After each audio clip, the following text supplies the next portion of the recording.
tarde a todos, bem-vindos, ainda há algum lugar.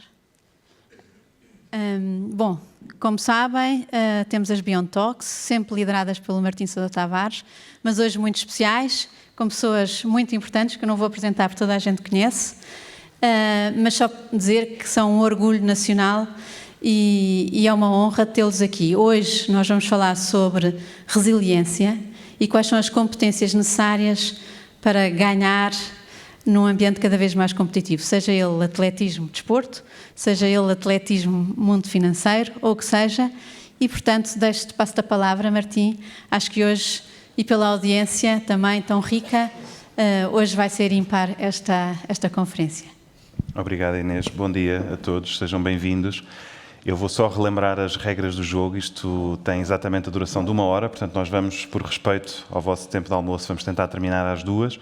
No fim da nossa conversa gostamos de reservar um espaço de 5, 6, 7 minutos para perguntas do público, portanto se tiverem questões guardem-nas até ao fim, vai haver aqui um microfone na sala, não se acanhem. Quanto mais concisas as perguntas, mais perguntas conseguimos ter e, portanto, sem mais demoras, como dizia a Inês, este é um painel que dispensa apresentações. Temos connosco a Telma Monteiro, judoca com mais de 90 medalhas no seu percurso, entre outras coisas, e António Horta Osório, gestor, que está numa casa que conhece bem, é o Santander, por onde passou muitos e bons anos, passou também pelo Lloyds, Credit Suisse, atualmente preside o Conselho de Administração da Vial. E, como veem, duas figuras muito diferentes, mas muito complementares nos desafios que enfrentam. E, portanto, sem mais demoras, eu vou começar com a Telma, porque está num momento muito particular da sua vida e da sua carreira, não é? Pôs um ponto final na competição, deu uma entrevista recentemente em que diz até que teve as primeiras férias de um mês inteiro, em agosto, Sim. E que agora olha para trás na sua vida incrédula com aquilo que foram 24 anos de uma exigência absurda. E, portanto, eu pergunto-lhe, palavras como resiliência, disciplina, superação, são o seu nome do meio, não é? Antes de mais, bom dia, obrigada por encherem a auditório, acho que é muito mais interessante desta forma. Para responder à pergunta, sim, eu acho que é inevitável, a alta competição está associada à resiliência, à disciplina.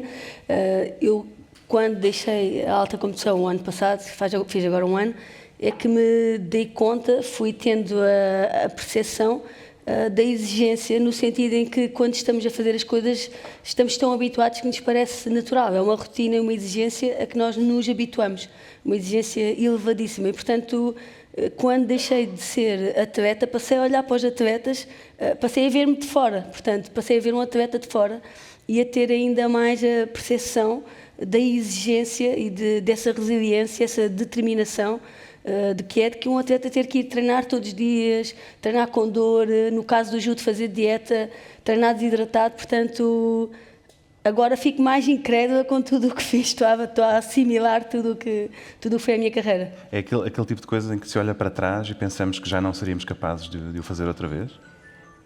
Seria, assim, se tivesse que fazer, mas não queria, portanto é um ciclo o que também é bom, acho que é bom encerrar um ciclo com essa exigência, particularidade que teve e estar bem comigo mesmo, estar bem na fase de vida em que estou.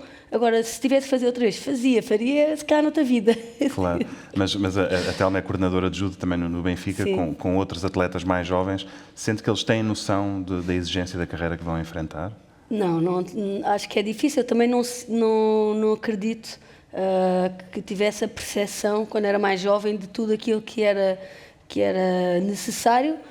A pessoa acaba por entender que tem que seguir um determinado caminho, mas não consegue prever. E eu acho que até, de certa forma, é bom, é várias coisas um bocadinho a curto, médio prazo, porque não consegue prever tudo depois o que terá que ser uma carreira de alta competição. A pessoa não tem a percepção daquilo que vai ser a exigência. Eu acho que essa percepção vai sendo assimilada e acho que é assim que tem que ser. Exatamente. E, António, na sua carreira também de alto rendimento, quando olha para a perspectiva daquilo que é o seu caminho, os vários desafios que abraçou, alguma vez sentiu que tinha um lugar cativo, se quisesse, ou que tinha encontrado um emprego para toda a vida? Ou, pelo contrário, cada novo desafio tem para si um início, um começo e um fim, e, portanto, consegue pôr as coisas nessa perspectiva? Em primeiro lugar, também muito boa tarde a todos. Para mim é uma emoção especial estar aqui no edifício de Santander, onde estive muitos anos, e de ver tantas caras conhecidas. Eu sempre achei, primeiro gostava de dizer o seguinte, em relação ao que a Telma dizia, e achei muito interessante o painel ser nós os três, porque eu sempre achei que para ter sucesso continuado profissionalmente, devia considerar a minha vida como sendo um atleta de alta competição. Ou seja, treinar para estar sempre capaz de ter picos de performance, momentos também de recuperação, mas acho que a função de um gestor se pode equiparar muito a um atleta de alta competição, no sentido do stress, da disciplina, da nutrição, do sono, exercício, etc. Portanto, é um ponto que gostava de deixar. Acho que cada vez mais no mundo competitivo, quem queira ter uma carreira profissional de nível alto de maneira sustentada, deve gerir a sua vida pessoal como um atleta de alta competição. Primeiro ponto. Segundo, em relação à tua pergunta, nunca achei que tivesse lugares cativos, não, pelo contrário. Exatamente o contrário. Para mim, o mais importante sempre foi o mérito, o trabalho, a performance. A minha família não estava na banca, sempre foram advogados, portanto eu fui o primeiro a ir por uma carreira completamente diferente e sempre achei nos lugares em que estive que teria um princípio e um fim, e sempre achei que uma das minhas principais funções era preparar a minha sucessão. Portanto, acho que uma das principais funções de um gestor, talvez não tão aceito em Portugal, é tornar-se dispensável para não só estar disponível para abarcar desafios maiores, mas para formar pessoas que o possam substituir e contribuir com isso para melhorar as pessoas que trabalhavam comigo, quer em termos pessoais, quer em termos profissionais. E para dar um exemplo, por exemplo, no Lloyds, que foi talvez aquele em que eu tive mais tempo numa só função. Tive no Santander 18 anos, mas tive 4 grandes trabalhos. No Lloyds tive um que durou 10 anos. No Lloyds eu decidi que, ao fim de 10 anos, 3 planos estratégicos, tínhamos devolvido o dinheiro aos contribuintes britânicos. Quando é que a pessoa sai, quando é que não sai? 10 anos, era ao fim de 3 planos estratégicos, era o momento adequado para sair. Decidi isso ao fim de 8, falei com o meu chairman e o meu board, anunciei isso ao fim de 9 e saí ao fim de 10. E acho que, para completar este ponto, acho que não faz bem às organizações, nem às pessoas, a pessoa estar demasiado tempo na mesma função. Acho que as organizações beneficiam de pontos de vista diferentes, de visões diferentes e de serem revitalizadas, e acho que as pessoas, se não têm um novo desafio, começam a adaptar-se e, necessariamente, na minha opinião, começam a decair. Portanto, eu acho que a ideia da autoperpetuidade, que é muito uma voga em Portugal, na minha opinião, é uma ideia errada, claro, de olhar para as carreiras. E nessa perspectiva que defende, traz um benefício tanto pessoal, não é, para a gestão da sua carreira e do seu percurso próprio, como também para a organização, não é? Não ser insubstituível é bom para ambas as partes. Exatamente, é bom para ambas as partes. E orgulho-me bastante de várias das pessoas que trabalharam comigo muitos anos terem sido ou serem presidentes de bancos, quer cá, quer lá fora. No meu caso do Pedro cá, ou como é o caso do Nuno Matos, que agora foi nomeado CEO do ANZ na Austrália. Claro que ou sim. Ou do Vim Maru, que é presidente do Barclays UK no Reino Unido e que trabalhou comigo 14 anos entre o Santander e o Lloyds. Claro, é um equilíbrio saudável. E por falar em equilíbrio, eu pergunto à Telma como é que se gera o equilíbrio entre a confiança que se vai ganhando e que é inevitável à medida que os rankings começam a ser positivos, à medida que se vão conquistando medalhas, e ao mesmo tempo uma responsabilidade crescente de corresponder às expectativas que se vão colocando, não é? No caso da Telma, ainda por cima, muito cedo já estava a representar Portugal em Jogos Olímpicos. Como é que consegue fazer desse equilíbrio uma coisa positiva? Eu sempre tentei traçar novos objetivos. Acho que uma coisa que pequei, exagerei, foi não celebrei tanto as minhas conquistas. Eu tinha sempre objetivos a seguir, competia praticamente todos os meses e tinha campeonatos da Europa e campeonatos do mundo todos os anos, e sempre que alcançava um bom resultado, aquilo era competia sábado, segunda já para mim já tinha fechado, já não havia um grande período de celebrar emocionalmente aquela conquista. acho que até eu devia ter feito mais, mas isso também me ajudou a manter um pouco os pés assentes na terra e a gerir isso de forma emocional. Não posso dizer que não houve momentos em que talvez perdi o meu foco, porque eu cheguei a ser número 1 do ranking mundial várias vezes, campeã da Europa, ganhar tudo de seguida, dá-nos uma falsa sensação de que está tudo garantido. E o judo tem essa particularidade também, que nos ensina muito. Nós podemos ser número 1 no ranking mundial, vamos numa competição e perdemos o primeiro combate. Relativamente à responsabilidade, a responsabilidade foi aumentando, porque comecei a ter mais notoriedade, comecei a ser reconhecida, começou a haver uma expectativa cada vez maior sobre aquilo que eu podia alcançar. Mas eu sempre vi essa pressão, essa responsabilidade como privilégio, porque eu tinha pressão porque eu realmente tinha a possibilidade de ganhar.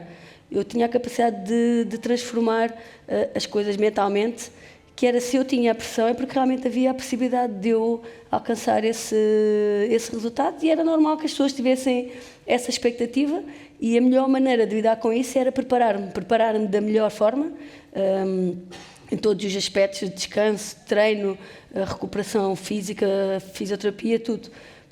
Dentro de tudo o que eu podia controlar, preparar-me da melhor forma para quando eu chegasse àquele momento supostamente de stress, àquele momento de ter que ter performance, estar de consciência tranquila que tudo o que eu podia ter feito, tinha feito, e que era dar o meu melhor e pensar mais na performance ao longo do dia, que nós fazemos a competição num dia, do que no resultado em si. O que eu aprendi é que nós temos que estar muito focados na tarefa e não tanto no resultado. E uma excelente preparação. Foi a forma que eu encontrei de lidar com isso. E quando diz que não festejou, é no sentido de não abrir uma garrafa de champanhe ou o estado de espírito nunca chegou a ser festivo? As duas coisas, quase. Não, de uma forma... eu acho que o estado emocionalmente estava muito feliz naquele dia, naquele momento, só que eu penso que o quanto eu dava emocionalmente para aquela conquista, o tempo, o psicológico, porque nós estamos inconscientemente, estamos sempre a pensar naquilo.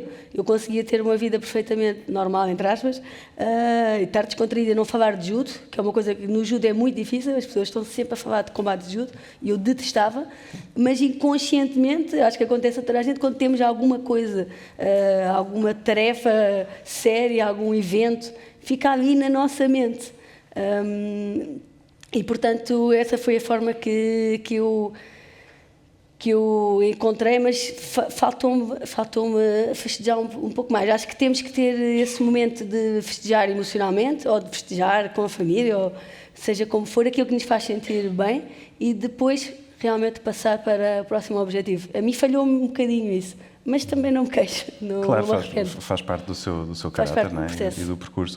O António, na vida real, já nadou com tubarões, não é? Com alguns. E é engraçado em vários meios. Na vida também real da sua profissão, o António desenvolve a sua carreira naquilo que se chama o Shark Tank, portanto, entre colegas, entre rivais, entre competidores, entre investidores, de facto, move-se no circuito dos grandes. E eu pergunto-lhe se estar no Shark Tank faz de si mais tubarão ou se também tem alguns momentos de dúvida, de síndrome de impostor, em que achamos que nadamos para fora de pé e as coisas vamos ser descobertos em breve. Competir com os grandes faz crescer? Antes de abrir essa pergunta, gostava só de dizer que tenho total empatia com o que a Telma disse sobre a celebração. E também talvez tenha pecado por defeito de não celebrar o suficiente, como algumas pessoas poderão saber aqui na sala, mas eu acho que é fundamental celebrar o sucesso naquele dia e depois we go back to work. Como diz o Jeff Bezos, we go back to day one. In Amazon, it should always be day one.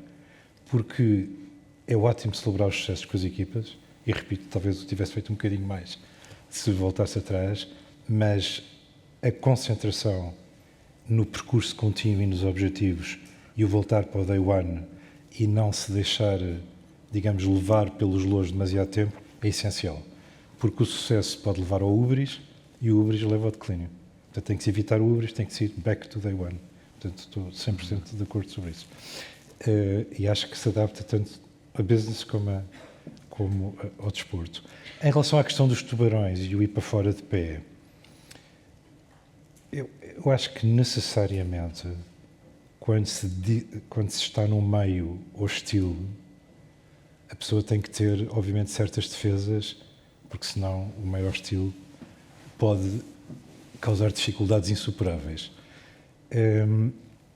E sem dúvida que na alta finança, quer cá em Portugal, como por exemplo no caso da compra do Banco Tota, que se tornou Santander Portugal, ou lá fora em várias posições, a pessoa tem que adquirir uma resiliência adicional e tem que ter certas defesas para poder continuar a progredir nos seus objetivos. Em relação ao fora de pé e à questão do impostor, que é uma pergunta bastante interessante, eu sempre achei que era bom estar um pouco fora de pé, mas usando essa mesma analogia, não estar demasiado longe da praia para não morrer afogado, não é? Portanto, é bom estar em bicos de pés ou fora de pé, porque, como a Telma dizia, é muito importante a pessoa ter consciência das suas possibilidades e das suas zonas de melhoria, e indo um pouco para fora de pé, isso faz constantemente melhorar. E, portanto, se tivermos melhorias sucessivas, por estar sucessivamente fora de pé, acabamos por poder ir muito mais longe a nadar do que se não tivéssemos. Ou seja, dito isto de outra forma, sempre tratei as minhas equipas no sentido de tentar estimulá-los ao máximo dentro das capacidades deles no tempo, para eles poderem desenvolver ao máximo das suas capacidades, quer profissionalmente, quer pessoalmente. Eu acho que as duas estão ligadas. Portanto, sempre estive um pouco aí fora de pé ou a nadar sem pé. Às vezes foi complicado, sem qualquer dúvida, mas é isso que nos faz crescer. Em relação ao síndrome do impostor, não. Porque eu sempre achei, como a Telma também dizia, sempre tive uma noção muito clara daquilo que achava que podia fazer e depois preparava-me, também, como a Telma também disse, o mais possível para poder atingir. Aliás, já disse isso várias vezes, a sorte é uma combinação de preparação e oportunidade. Se não se prepara, não se pode apanhar a oportunidade. É claro que a pessoa pode preparar-se e ela não aparecer, mas se não estiver preparado, escusa de tentar apanhá-la porque não aparece. E nunca me senti com esse síndrome do impostor, porque, além disso, é uma questão muito comentada em termos, não tanto desportivos, mas mais de business, das pessoas que acham que estão ali e não sabem bem o que é que estão a fazer e que vão ser descobertas. Não, essa parte do síndrome do impostor nunca tive.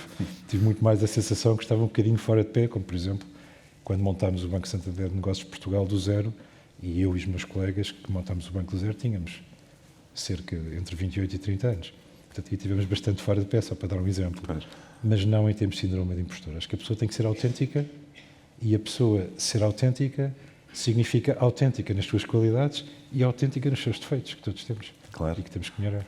Claro. A Telma disse uma coisa uma vez que eu achei muito interessante e muito sábia, que tem que ver com ter conquistado a medalha olímpica no momento certo, sendo que o seu percurso olímpico começou em Atenas, aos 18 anos, depois Pequim, Londres, Rio de Janeiro, onde chegou a medalha, e depois ainda Tóquio. E disse também que se a medalha tivesse aparecido logo numa primeira ida aos Jogos Olímpicos, teria sido difícil manter o foco ao longo da carreira. Por outras palavras, o sucesso pode ser mau conselheiro, então, é isso? Eu penso que quando nós não estamos preparados emocionalmente, mentalmente, para o sucesso, ele também pode funcionar contra nós. E na altura, os primeiros Jogos Olímpicos eu fiz em 2004, tinha 18 anos. Depois participei nos segundos Jogos Olímpicos, tinha 21, e nessa altura perdi um combate durante o ano anterior. Perdi um combate, ganhei taças do mundo, fui campeã da Europa, número 1 do ranking mundial, vice-campeã do mundo, foi esse combate que eu perdi. E, portanto, e ganhava facilmente, ganhava os combates com muita facilidade a adversárias que eram muito fortes. Então, na minha cabeça, eu lembro-me de, quando se tratou dos Jogos Olímpicos de Pequim, em 2008, de pensar que o meu dia só tinha que chegar. O meu dia só tinha que chegar e eu tinha que acordar e ia ganhar.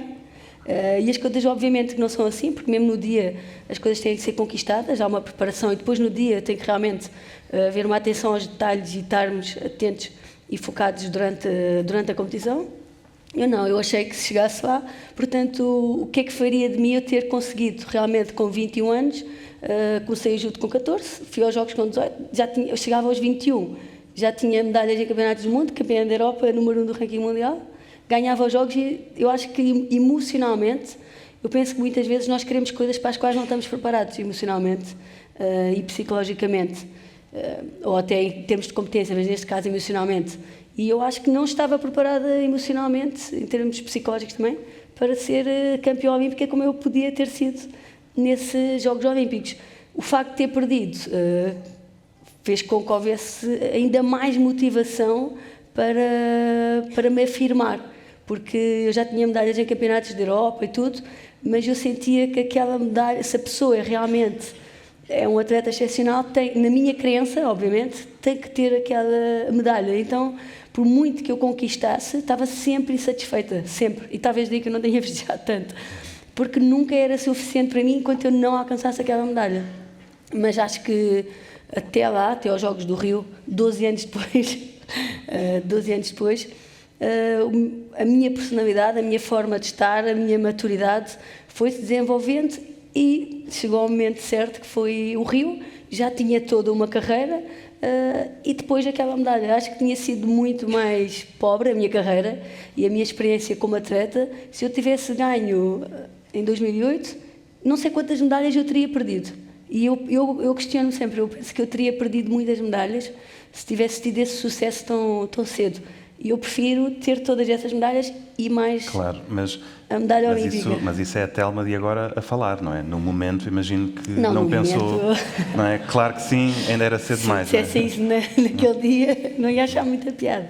Não, fiquei muito frustrada, mesmo porque eu perdi o combate, um combate, mas ainda tinha a repescagem, ou seja, ainda voltava a lutar, mas só podia ter, só tinha a possibilidade de ganhar a medalha de bronze. E eu lembro-me no dia pensar, não, eu não vim para ganhar o bronze. Na minha cabeça, eu não partilhei aquilo com ninguém, claro, naquela altura, não é?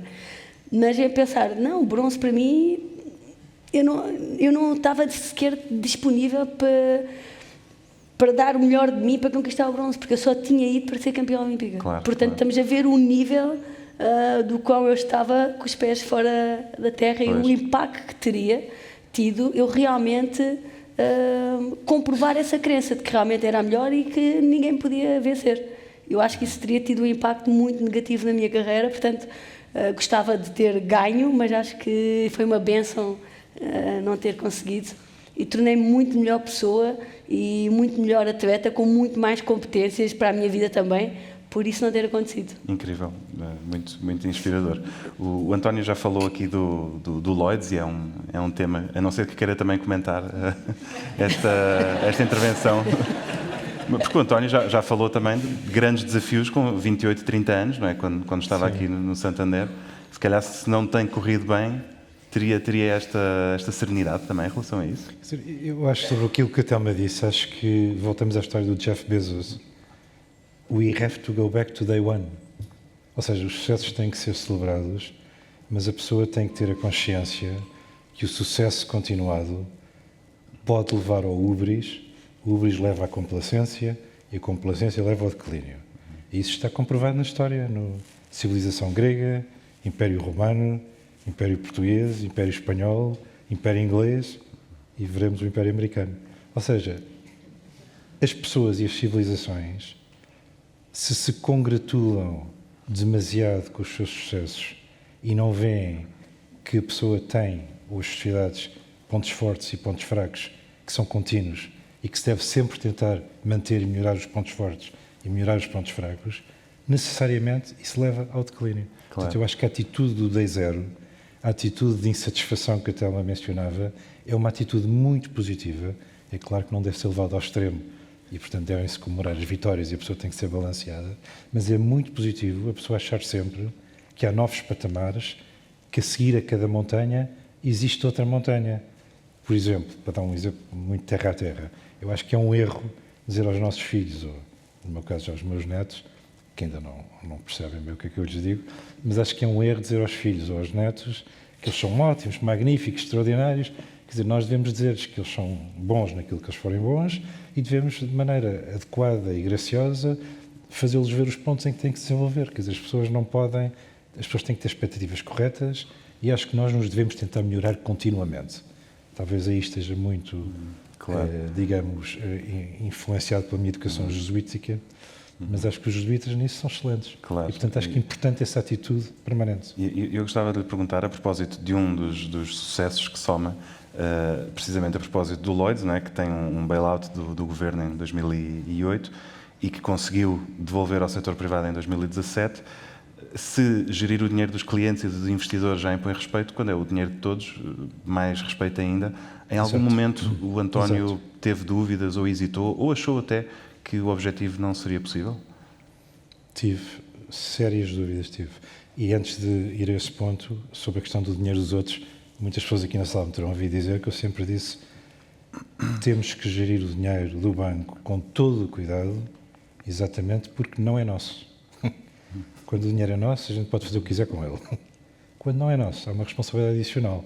No caso do Lloyds, não era só o dinheiro dos depositantes, mas era o dinheiro dos contribuintes britânicos que tinham posto 20 mil milhões de libras no banco e que eu me comprometi publicamente a devolvê-los e comprometi-me publicamente, porque assim seria o grau máximo de comprometimento. Claro. Portanto, tinha que fazer todos os esforços para conseguir atingir, uma vez que o tinha dito publicamente, o que fiz várias vezes noutras ocasiões. Portanto, é uma responsabilidade muito especial, mas, obviamente, que quando se decide anunciar objetivos com bastante dimensão, em que há algum risco de não serem atingidos, esse risco é sentido por quem os diz.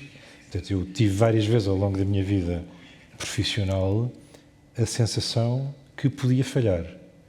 E no caso do Lloyds, que foi sem dúvida o mais difícil de todos, tinha sido muito mais fácil e tranquilo para mim ficar no Santander, Reino Unido, em vez de ter ido para o Lloyds, que estava de pantanas. No Lloyds, não só eu achava que havia uma pequenina nesga de oportunidade de ter sucesso, porque o Lloyds, basicamente, era um banco que tinha um balanço de 1,1 trilhões de libras, portanto, 15 vezes a Caixa Geral de Depósitos. Tinha capital metade daquilo que os bancos hoje têm. E o Estado inglês disse que não punha mais uma libra no banco. E tinha 200 bilhões de libras, um quinto do balanço, em ativos tóxicos, portanto, em créditos mal parados, que não eram financiados por depósitos, portanto, a qualquer momento, como isso era financiado no mercado monetário, o banco podia deixar de ter acesso ao financiamento desses créditos que tinham pouca qualidade. Não só era muito difícil para nós como equipa conseguir atingir os objetivos de tornar o banco sólido outra vez e devolver o dinheiro aos contribuintes britânicos, como isto passou-se em fevereiro, eu entrei em março de 2011, eu tinha a forte impressão que a Eurozone Crisis, a crise da Eurozona, podia acontecer a qualquer momento. E trabalhei noite e dia com a McKinsey para fazer um plano estratégico em 90 dias, o que não era fácil para um banco desta dimensão, presente na altura em 30 países. Fizemos o plano em 90 dias, apresentei-o em junho de 2011, lembro-me como se fosse hoje, foi muito bem recebida, as estratégias de ações subiram 10% no dia, e uma semana depois os Estados Unidos foram downgraded e a crise da Eurozona começou. E nesse momento, quando a crise da Eurozona começou, num banco que tinha metade do capital que devia ter, que tinha 200 bilhões de ativos tóxicos e que eram financiados pelo mercado monetário há 2 meses, eu achei claramente que o banco ia falir outra vez. E isso esteve provavelmente ligado com a exaustão que eu tive uns meses depois, porque eu sentia o banco, como senti com todos os bancos onde estive, profundamente como se sendo meu. O dinheiro não era meu, portanto tinha que ser tratado muito melhor. Queria devolver o dinheiro aos contribuintes britânicos e achei, quando a Eurozone Crise começou, nós tínhamos acabado de começar, apresentámos a estratégia, tinham passado 3 meses e meio, que o banco não ia conseguir, porque estava demasiado fraco para conseguir atingir os objetivos. E isso foi um momento em que eu achei que o banco ia falhar outra vez e, repito, acho que isso teve a ver com a falta de sono. Já lá iremos. Etc. É um tema no qual vamos tocar. Mas, no fundo, esta vertigem, esta proximidade ao abismo é algo que acompanha também a Telma no seu percurso, não é? A possibilidade de perder a cada dia. Como dizia, pode vencer campeonatos do mundo e depois chega a um outro desafio e perde. Mas o judo é uma metáfora grande para a vida, não é? Na medida em que a primeira coisa que se aprende é precisamente cair. E portanto, quer-nos falar sobre isso? De que forma é que o judo dá uma preparação especial para lidar com a perda? Bom, antes, deixa-me só aqui voltar. É que eu, se tivesse ouvido isto quando era atleta nunca mais tinha sentido pressão na vida. Ok. Mas a história teve um final feliz, Telma, portanto está... No fim correu tudo bem. O que é pressão? Espera aí.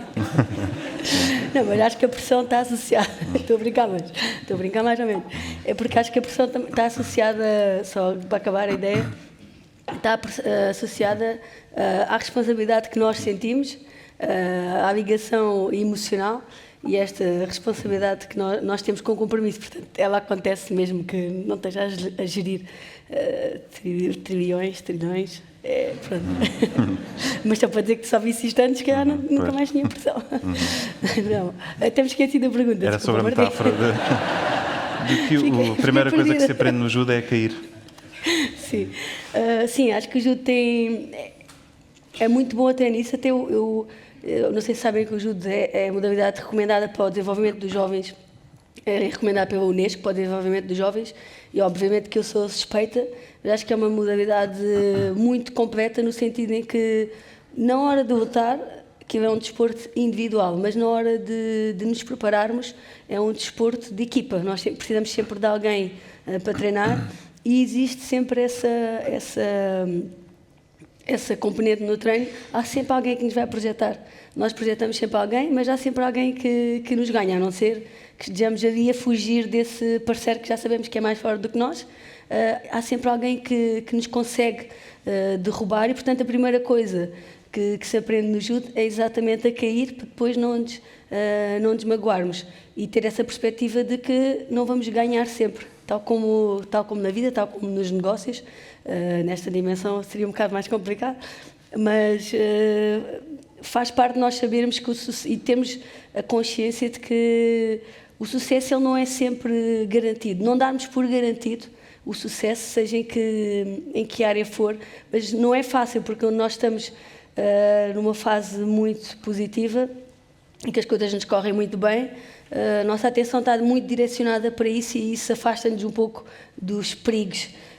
Mas realmente, sim, existe essa componente de aprender a cair, que eu acho que é importante, que nós temos que trazer sempre para a vida, saber que temos que saber cair, podemos cair e temos que continuar, não há outra forma. Acho que a vida, inevitavelmente, é uma continuidade, portanto, cair e saber que tenho a capacidade de continuar. Houve uma vez que estava a trabalhar com outra empresa e que estávamos a falar de resiliência e que uma das pessoas me perguntou, mas ela estava-me a dizer, mas eu preparo-me e depois não consigo. Eu disse, não, mas a resiliência é exatamente sobre isso. A resiliência é exatamente sobre eu até me ter preparado e não ter conseguido alcançar o meu objetivo. E ter a resiliência e a capacidade de continuar. Porque eu acho que a vida é isso, a vida é uma continuidade, nem sempre as coisas vão correr bem, é nós termos um momento de parar, respirar e pensar que nós temos em nós tudo o que é preciso para continuarmos. E se não tivermos, temos que ir a procurar esses recursos. Temos que saber cair e é inevitável na vida, eu acho. E no caso do António, a vida ensinou-lhe isso também. Não é? Pode ir à vontade. Obrigada. Obrigada. No caso, o António já apontou para isso há bocadinho, não é? 90 dias a trabalhar com uma 15 e provavelmente poucas horas de sono, muita pressão, muito desgaste. Teve o episódio famoso no seu percurso de burnout, há um António antes e um António depois, não é? Sobretudo isto acontece num tempo em que os temas da saúde mental e do desgaste ainda não estavam na ordem do dia, como estão hoje, mas o António fez disto quase que uma bandeira pessoal, não é? Profissional, e portanto eu gostava de lhe perguntar um bocadinho que sinais foram esses que identificou na sua vida e qual é o António que emerge depois desse episódio de profunda exaustão e o que é que aprendeu com isso? Claro. E antes de dizer isso, só gostava de dizer em relação ao que a Telma disse. Já o Martin Luther King dizia que o importante na vida não é não cair, mas é levantar-se todas as vezes. Exatamente. Isso é que é importante. Em relação ao Lloyds, portanto, eu achei erradamente que o banco tinha uma enorme probabilidade de falir depois da Eurozone crise começar. Os sintomas, em relação à tua pergunta, foram de progressivamente deixar de dormir. O que também se costuma dizer na vida que aquilo que nos impacta mais é aquilo que não estamos à espera. Eu nunca tinha tido problemas de dormir. Dormia muito pouco. não tinha necessidade de dormir, nunca tinha tomado um comprimido para dormir na minha vida, e nessa altura já tinha 47 anos, e de repente comecei a deixar de dormir progressivamente, as noites começaram-se a tornar intermináveis, mas dado que a qualidade de sono era muito má durante muito tempo, comecei a ficar mais lento e comecei a ter dificuldades de fazer tudo aquilo que tinha que fazer, que era muito. E não sabia o que é que se passava, portanto achei que estava a ficar doente, para dizer a verdade. E fui até um médico que me recomendou-me os comprimidos para dormir, que eu tomei e que não me fizeram bem nenhum e que eu deixei de tomar. E, portanto, continuei nessa trajetória que se prolongou, portanto, desde julho até outubro de 2011, foram 3 meses, em que, no fim, não dormi 3 dias seguidos. E aí percebi porque é que torturam os prisioneiros, não os deixam de dormir, que ao fim de 3 dias eu estava praticamente incapaz de operar, ou seja, podia estar aqui a ouvir-vos e a perceber tudo o que estava a ser dito, mas não conseguiria de maneira nenhuma falar de maneira fluente. E, portanto, tive mesmo que ir para uma clínica para me tratar, mas eu achava que estava doente, não percebi que era meramente uma exaustão, nunca tinha, portanto, tido problemas de sono, achava que quanto menos dormisse, mais podia trabalhar, e, portanto, tudo uma série de pressupostos errados que, felizmente, foram tratados a tempo. Tive 9 dias numa clínica a dormir, basicamente a dormir. Ao fim de 9 dias saí da clínica, que foi muito rápido, o médico disse-me, voltamos à questão do atleta de alta competição, que o facto de ter uma vida saudável, de fazer desporto, de não fumar, não beber, ter uma família supportive, ter atenção à alimentação, tudo isso ajudava e, portanto, que eu ia recuperar rapidamente, o que eu ouvi e não acreditei, porque sentia-me mesmo muito doente. Mas, ao fim de 9 dias, estava 80% bem. Voltei para casa, tive que falar com a imprensa 2 semanas depois, portanto, isto era em novembro, porque, entretanto, veio nas primeiras páginas dos jornais, os jornalistas perseguiam o carro da minha mulher para ver onde é que eu estava, quer dizer, aquilo nunca tinha acontecido. Eu não estou a tentar dramatizar o assunto, mas só para tentar pôr em contexto, nunca tinha acontecido um CEO de uma grande empresa em Inglaterra ou internacionalmente ter um caso de exaustão assim tão público, porque foi completamente público. E eu também não queria esconder o assunto. E, portanto, foi uma altura muito complicada, que passou muito rapidamente, mas, em relação à segunda parte da tua pergunta, eu também costumava dizer às minhas equipas, e digo hoje em dia, a pessoa deve tentar acertar 8 ou 9 em 10. E a uma ou duas que não acerta, tentar resolver ou escalar a um nível em que pode ser resolvido. A segunda parte dessa questão é aprender com os erros. Quer dizer, é melhor não fazer erros, mas quando se faz, o melhor é aprender com eles. Quer dizer, se a pessoa não aprende com os erros, então não vale a pena estar a fazer nada, não é? E, portanto, tirei as devidas ilações dessa very humbling experience, uma experiência muito, muito humbling, como devem imaginar, e mudei bastantes coisas. Principalmente do ponto de vista profissional, porque do ponto de vista pessoal, conforme há bocadinho disse, o médico também me disse, a minha vida era equilibrada, também tirava férias regularmente, etc. Portanto, não havia que fazer grandes ajustes aí. O problema é que, em termos profissionais, por causa da pressão de salvar o banco e da sensação que o tempo ia desaparecer, eu comecei a trabalhar de dia 1 de março e tinha reuniões 15 horas por dia, ininterruptas, sem intervalos, sem almoço, e isso, ao fim de 3, 4, 5, 6 meses, conjugado com a crise da Eurozona, começou a criar um cansaço muito grande. Portanto, a primeira coisa que eu mudei foi não ter reuniões back-to-back. Falei com a minha secretária e disse, as reuniões têm que ter 15 ou 30 minutos de intervalo para poder espairecer, ler alguns e-mails que aparecem. Na altura, felizmente, não havia estes WhatsApps todos. Para poder fazer umas respirações e meditar um bocadinho, não ter back-to-backs. E pode parecer que não faz diferença nenhuma, mas os 15 minutos de intervalo passaram a fazer uma diferença extraordinária. Segundo, eu geria a minha agenda de maneira muito organizada, 4 semanas em avanço numa rolling basis, e disse à minha secretária, faz favor, a partir de agora, semana 3 e semana 4, 3 horas vazias por dia nessas semanas. para quando lá chegar, assuntos importantes ou urgentes, terem tempo para serem abordados. Porque senão, não há nada pior do que num banco em grande crise ter a agenda completamente cheia e não conseguir encaixar assuntos que se tornam mais importantes que os outros que já eram importantes. Isso também ajudou bastante. Terceira coisa, eu já tinha, mas passei a ter de maneira mais estruturada, 2 e-mails. Um e-mail público para dentro do banco e um e-mail entre mim e a minha secretária e a minha Chief of Staff. E elas passaram a fazer o screening dos meus e-mails, que eu recebia 350 e-mails por dia, e só me passaram a mandar aqueles que eu devia ver, e já com uma sugestão de despacho, na maior parte deles, passei 350 e-mails para 80 a 100, o que me libertou bastante tempo. E só para dar um quarto exemplo, deixei de olhar para e-mails das 7h30 da noite às 7 da manhã. Porque como tinha o e-mail espelho, podia dizer, não me mandem e-mails entre as 7h30 e as 7 da manhã. Se houver um assunto urgente, telefonam-me. Não queria ficar a pensar que havia assuntos urgentes que não estavam a ser comunicados.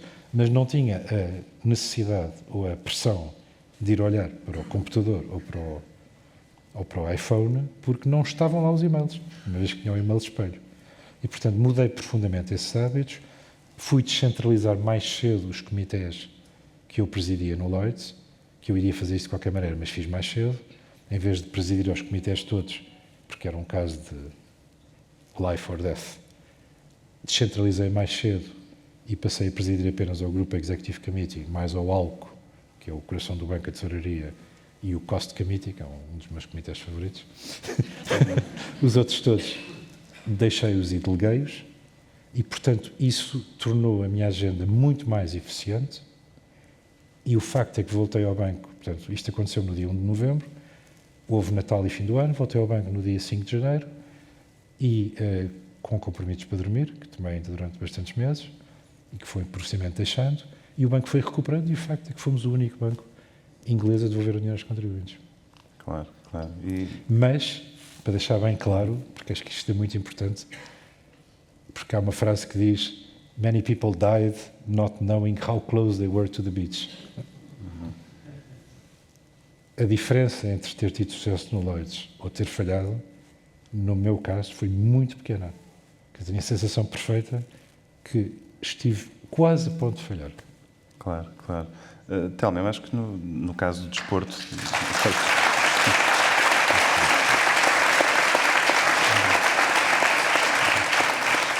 Na alta competição, este deve ser um tema também, não sei se muito falado, mas de certeza que conhece casos e já viu, não é, de esgotamentos, de vários tipos de burnout.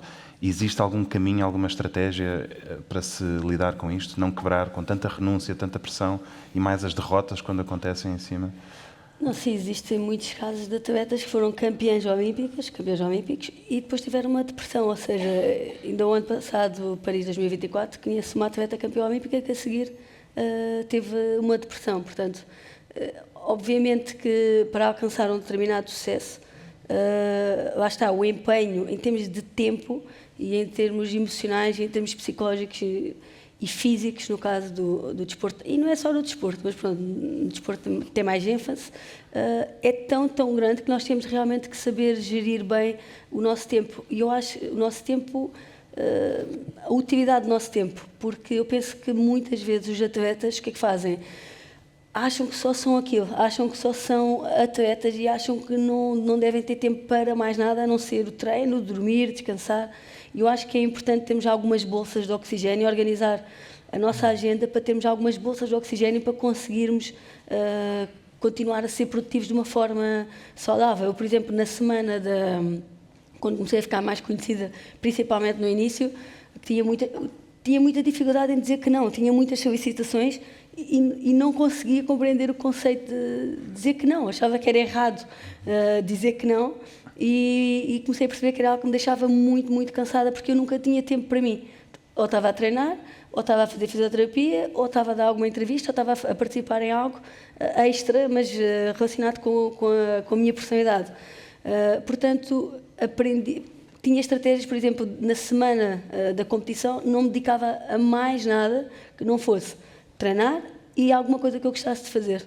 não marcava nada extra, não marcava nada profissionalmente, não acrescentava nada extra fora do judo. Também fazia aquilo que eu estava a dizer há pouco. Era raro estar a falar de judo. Nunca via competições, não assistia a competições. Se não fosse eu competir, não queria saber. Portanto, nunca assistia a competições. Tentava passar o máximo de tempo possível com as pessoas que eu gosto, que eu gostava, e fazer coisas que me faziam sentir bem. Ou seja, quando eu estava no treino, conseguia estar ligada no treino de 100%, mas depois, apesar de ter aquilo inconscientemente na minha mente, tentava que isso não fizesse parte do meu dia-a-dia. Era como se eu, quando chegava a um jantar, às vezes, inevitavelmente, muitas vezes o assunto direcionava-se para mim e eu tentava sempre fugir da conversa. Eu nunca queria falar das minhas competições, falar das medalhas, nada, nunca queria. Eu acho que é muito importante arranjarmos esse tempo de fazermos algo que gostamos e algo que nos faz sentir bem e não estar 100% só dedicados à tarefa, 100% dedicados àquilo que nos vai fazer produzir.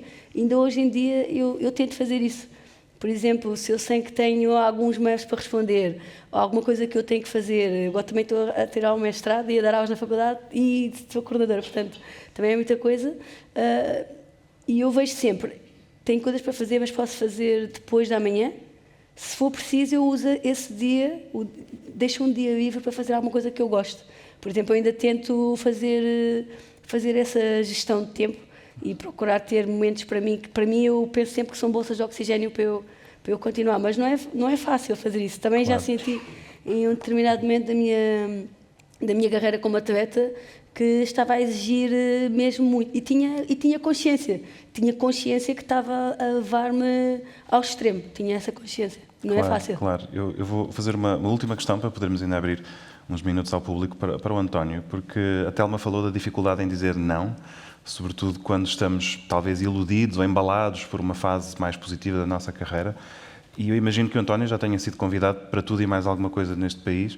Portanto, quão importante é para si o autoconhecimento, conhecer-se, para saber a que é que deve dizer que sim, a que é que deve dizer que não. Por exemplo, o António tem também um histórico de dirigismo desportivo na sua família, mas já disse que não quer nunca dirigir um clube de futebol, por exemplo. Não. Portanto, sabe exatamente quais são as coisas a que vai dizer que sim e as coisas a que vai dizer que não? Sei.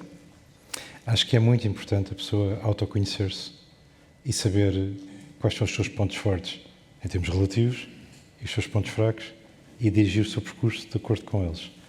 E em termos desportivos, por exemplo, acho que não teria jeito nenhum para gerir um clube desportivo, porque acho que a maneira como os clubes são geridos não se compatibilizam muito bem com a minha maneira de gerir empresas.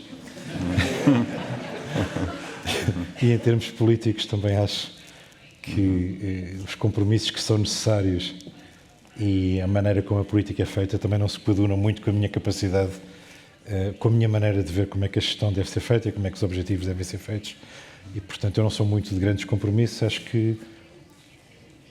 que é fundamental numa empresa ter um purpose. Desculpa lá, tem um telefone. Se calhar é sinal que acabou o nosso tempo. Não. Acho que é muito importante numa empresa, como numa família, ter uma noção do purpose. Aonde é que nós queremos chegar? E temos que chegar todos em conjunto. Ou seja, temos que debater os valores e debater o objetivo. E há um tempo para debater e há um tempo para implementar. Depois de debater, sabemos o norte e sabemos os valores que vão guiar a maneira como lá vamos chegar. E temos uma equipa complementar com pessoas com capacidade, com independência, com a sua própria maneira de pensar, que tendo maneiras diferentes de achar como é que vamos de A para Z, torna o processo de decisão sistematicamente mais robusto e melhor. Mas, após o debate, é a altura de implementar. Não precisamos de ninguém a dizer nós devíamos ter ido para C. Não. Há um momento para debater, claro. E os Cs, e os Ds, e os Es. Quando se tem um objetivo, tal como no desporto, o foco deve ser totalmente em atingi-lo. E é dessa maneira que eu acho que o país devia ser gerido. Embora em democracia. E acho que a política, ou os políticos que eu tenho visto, não fazem isso desta maneira. Ou seja, não dizem qual é o objetivo para Portugal. Onde é que Portugal deve estar em 10 anos? Mas objetivos a sério, ou seja, números e datas. Porque o que não são contas, são contos. E, portanto, se nós tivéssemos como sociedade objetivos amplamente debatidos e depois como sociedade os quiséssemos atingir, independentemente dos partidos políticos ou das gerações, talvez evitássemos o total declínio das nações de que eu falava há pouco. Eu não tenho muito jeito para estar no debate contínuo. Tenho mais jeito, para, em conjunto com uma equipa de grandes pessoas, atingir objetivos. E, portanto, é a razão pela qual eu disse que nunca participaria num partido político. Muito bem. Bom.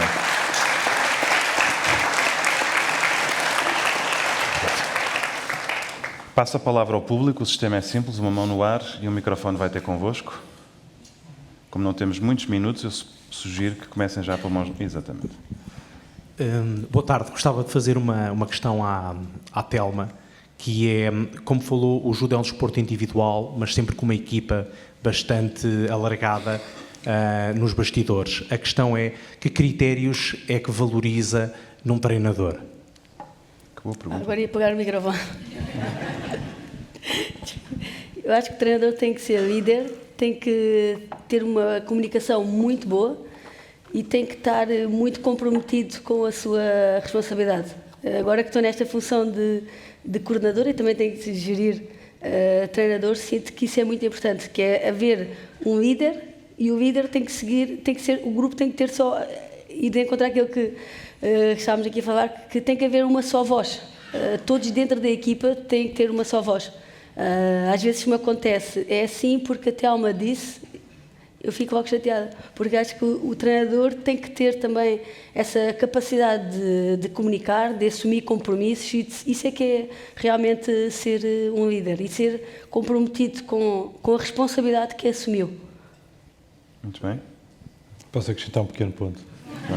Porque eu agora passei à função de treinador.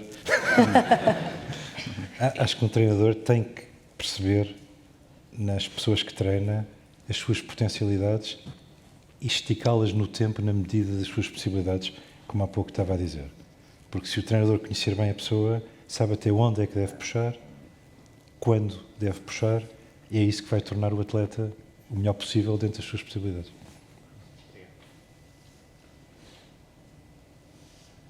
Não é todos os dias que podem fazer perguntas a estas duas pessoas. Está aqui um... Olá, muito bom dia. Antes de mais, muito obrigada, foi super inspirador. Já ouvimos falar muito sobre o tema da saúde mental, que também felizmente já se fala mais. Aquilo que, pelo menos cá em Portugal, ainda se fala menos, é toda aquela questão de conciliar trabalho e família. Portanto, gostava de ouvir o vosso take sobre isso, como é que fazem essa gestão. Quer que eu comece? Posso começar? Comece. Como eu disse, acho que para mim a minha parte familiar e a minha parte pessoal é a minha prioridade. E depois eu tento, dentro disso, ser o mais competente possível na minha área profissional. Portanto, quando entro em algo profissional, e como atleta também fazia isso, nunca descurar da minha parte pessoal. Ter sempre tempo para me dedicar às pessoas que são importantes para mim, porque eu acho que isso é o mais importante de tudo. E até porque o profissional normalmente são ciclos. Um ciclo, estamos nesta... Por exemplo, eu fui atleta e agora sou gestora desportiva e eu não sei o que é que vou ser daqui a alguns anos, mas tudo isto é um ciclo e eu quero me comprometer a 100% profissionalmente, quero ser o mais competente possível, mas é um ciclo que se vai encerrar. A minha vida pessoal e as pessoas que eu gosto é para sempre, portanto, acabam sempre por ser a minha prioridade e eu tento organizar-me profissionalmente para ter esse tempo para lhes dedicar. António, quer acrescentar? Acho que estou absolutamente de acordo com o que a Telma disse. Acho que, além disso, podia acrescentar talvez 2 pontos. Isto, a vida é uma questão de prioridades. Acho que a pessoa tem que decidir o que é prioritário. E imagino que são 10 coisas que são prioritárias. Quando aparece uma prioritária em cima, tem que haver uma em baixo que sai. Portanto, para manter o equilíbrio entre família, trabalho, desporto, hobbies, whatever. Mas acho que em Portugal tem que se ter mais produtividade. E a produtividade também tem a ver com a definição clara de prioridades. E muitas vezes até, não sei se já ouviu falar, mas parece que as pessoas que mais fazem são as que mais tempo têm. É uma questão de organização. Tudo na vida é uma questão de organização. Já o Santos Tzu dizia isso, Sobre a China, quando lhe perguntaram como é que é possível gerir um país com tanta gente, é tudo uma questão de organização. A China tem 1,6, agora tem 1,4 bilhões de pessoas e é gerida top-down. Portanto, às vezes eu ouço falar os grandes bancos mundiais, muito complexos, têm 300 mil pessoas, uma anedota. A China tem 1,5 bilhões e é gerida top-down. Portanto, isto é tudo uma questão de organização. Acho que é muito importante ter noção das prioridades, de votar o tempo que acha que deve votar cada uma das suas prioridades e, quando entrar uma em cima, tem que haver uma em baixo que sai. Isso posso acrescentar. Não, eu não quero responder por eles, quero só dizer, não vou falar em nome da Fundação Santander, mas parece-me um ótimo tema, Work-Life Balance, para trazermos aqui uma sessão de Beyond Profit no ano que vem. Portanto, fica a dica e nós depois falaremos aqui internamente. Mais uma última questão, temos ali em cima. Boa tarde, gostava de fazer uma questão à Telma. A Telma, desde os 20 anos de idade, portanto 2021, ganhou muito, portanto foi uma figura pública reconhecida, quer nacional, quer internacionalmente. Lembro-me que Salvador foi campeã da Europa em Tampere com 20 anos, portanto desde aí, o ano a seguir foi um ano máximo, assinou contratos com empresas de publicidade, portanto passou a ser uma figura pública e com muita responsabilidade. Como é que uma jovem dessa idade gera a cabeça de saber o que é que está certo, como é que vai se comportar face, desculpa a expressão, às maluquices da juventude? Como é que, se te lembras, não é, passado 19 anos, se lembras como é que conseguias gerir isso? Apetece-me, se calhar, beber uns copos e até apanhar uma bebadeira, mas não posso fazer isto porque agora sou a imagem de marca desta, daquela empresa, ou sou uma figura pública. Obrigado. Obrigada. Eu felizmente, primeiro, acho que é isto, definirmos as nossas prioridades. Depois, felizmente, nunca tive muita motivação para sair à noite, porque já sabia que saísse, não era uma coisa minha, depois já sabia que saísse à noite, depois estava cansada, não queria treinar cansada. Ter essa consciência das consequências dos meus atos não era tanto relacionado com aquilo que as pessoas iam... Eu sempre tentei fazer aquilo que eu acho que é certo, de acordo com os meus valores e de acordo com as minhas crenças. E nunca para passar uma determinada imagem. Portanto, nesse sentido, não foi tão difícil, porque eu não estava a tentar agradar um determinado patrocinador. Eu estava a tentar ser a minha melhor versão. E eu sabia que ser a minha melhor versão naquele momento tinha que abdicar de algumas coisas que, felizmente, também não tinha muita vontade de fazer. Eu só comecei a beber álcool depois dos 30, acho que aos 31. Portanto, nem gostava. E comecei e bebo, ainda hoje em dia bebo muito pouco. É mesmo raro, de vez em quando bebo um bocadinho mais, mas é raro. Foi um hábito que ficou comigo de não beber, por exemplo. Mas foi sempre definir as minhas prioridades, ter muita consciência daquilo que eram as consequências das minhas ações, mas, acima de tudo, ser muito coerente com os meus valores. Eu sempre tive, até para o resto da minha vida, aquilo que eu me preocupo é, eu faço aquilo que digo, eu sou aquilo que penso, eu ajo da forma que eu penso, eu ajo da forma que eu sinto, porque eu tenho muita necessidade de ser verdadeira comigo mesma. E, portanto, eu não quero dizer nada de que eu não acredite, não quero dizer nada que eu não sinta. Quando me dizem qual é o teu sonho, eu quero chegar a velhinha e dizer assim, eu fui exatamente a pessoa que eu queria ser e eu vivi exatamente da forma que eu queria viver, agradando isso a umas pessoas e desagradando a outras, mas ser muito fiel à minha pessoa. Portanto, não foi muito difícil. Foi difícil gerir emocionalmente, ser conhecida e ter os pés assentos na terra, mas fazer coisas mais erradas ou não foi um bocadinho mais simples para mim. Muito bem. Esperemos que chegue a velhinha com essa... Obrigada. Pronto, como já passa das 2, eu vou dar por terminada a sessão. Agradeço muito a vossa presença. Convido-vos a continuarem a acompanhar estas sessões Beyond Profit. Como veem, são sempre 2 oradores de excelência. Voltamos para o ano que vem. Muito obrigado a todos e agora sim, um aplauso para a Telma e António. Obrigada. Obrigada.